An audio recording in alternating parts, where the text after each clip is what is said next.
Hai kabajamtoota hordoftoota maatii Tooriyaan har'a kan ilaallu weebsaayitii footoo faayila keessan kan akka dookumentoota adda addaa akkasumas viidiyoo irra kaa'achuu dandeessan isin agarsiisa. Weebsaayitichi sun www.dropbox.com isa jedhudha. Asirratti browserii kiyya baneera. Browseriin kiyya Chromeedha. Chrome baneera. Browserii barbaadan fayyadamuu dandeessu. Then as gubbatti bakka search Google or type URL jedhu bakka kanatti maal goona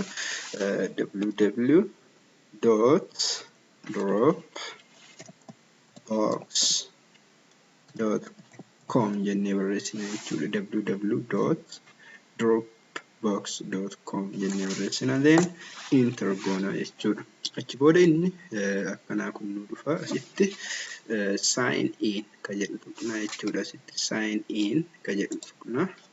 Then boxiin inni kun asitti email password yoo dura emailii fi password isaa galchine jiraan asitti emailii fi password galchine sign in jennaan jechuudha. Haaraa banuudhaaf maal goona create an account isa jedhu kana tuqna. Create an account jedhu tuqna. Then maqaa keessan isa dura first name inni barreessitu keenya maqaan keenya inni dura Muhammad last name okay. Then emailii kiyya galcha sitti emailii keessan galchitu jechuudha. Emailii keenya emailiin kiyya masix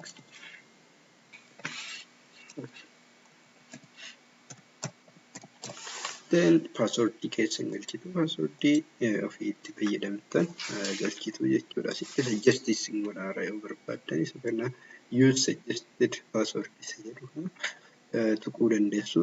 Yoo barbaadan ammoo ka ofii keessanii galchuu dandeessu jechuudha. Anis password mataa kiyyaa nan galcha jechuudha.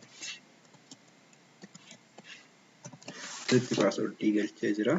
Then asitti boxii tana tuqxu jechuudha. Boxiin kun maal jechuu confirm godhuudha. I agree to the Dropbox terms, learn about how use and protect your data in our policy jedhu kana click gootanii asitti illee I would like to receive direct marketing email update from Dropbox jedhu kana kan yoo barbaadan jechuudha. Then create an account isa jedhu kana tuqxu jechuudha. Then create isinii godha xiqqoo then asitti please solve the puzzle so you are real person isa jedhu verify jechuuni. Then sit play isa jedhu tuqxu 1459904 then verify jennee galchina jechuudha. Then verification completed naan jedhe jibooda inni akkasitti naa banaa jechuudha. Then try out the best of Dropbox for free jedha. Asitti continue with 2GB Dropbox basic plan isa jedhu kana tuqxanii jechuudha. Yoo barbaadan isa teeraabaaytii 2 bitachuu dandeettu for personal plus ka jedhu asittiin birriidhaan bitama. Free ka ta'e isa kamii isa kanaa jechuudha. Then continue with 2GB Dropbox basic plan isa jedhu tuqnaa jechuudha.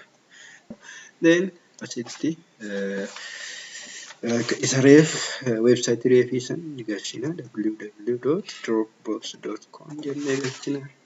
Then akkasitti isinii banaa jechuudha. Then faayilii keessan waan barbaadan as keessatti upload godhuu dandeessu. Fakkeenyaaf asitti home erga tuqxan booda create new file, upload folder isa jedhu jira. Yoo folderii upload godhuu barbaadan folder upload folder. Yoo faayilii upload godhuu barbaadan upload file isa jedhu jechuudha. Upload fakkeenyaaf faayilii tokko upload godhuu barbaadan fakkeenyaaf footoo upload haa goone olee upload isa jedhu tuqna.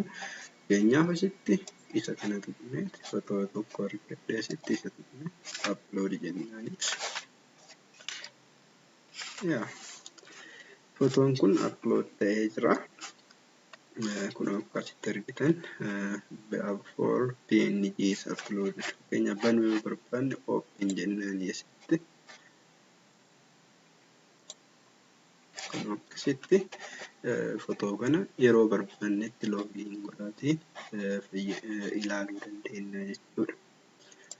Okay, yoo barbaanne browserii keenya irratti akkasitti bannee dhiisuu dandeenya. Yoo barbaanne sign out goonee bahuu dandeenya jechuudha. Sign out gochuudhaaf isa kana ni tuqna. Achi booda sign out isa jedhu kan tuqna jechuudha. Asitti sign out jennee keessaa bahuu dandeenya. Yeroo barbaadde emailii fi passwordii kee galchiteeti akkasitti fayyadamuu dandeenya jechuudha. Waan nu hordofitaniif galatooma.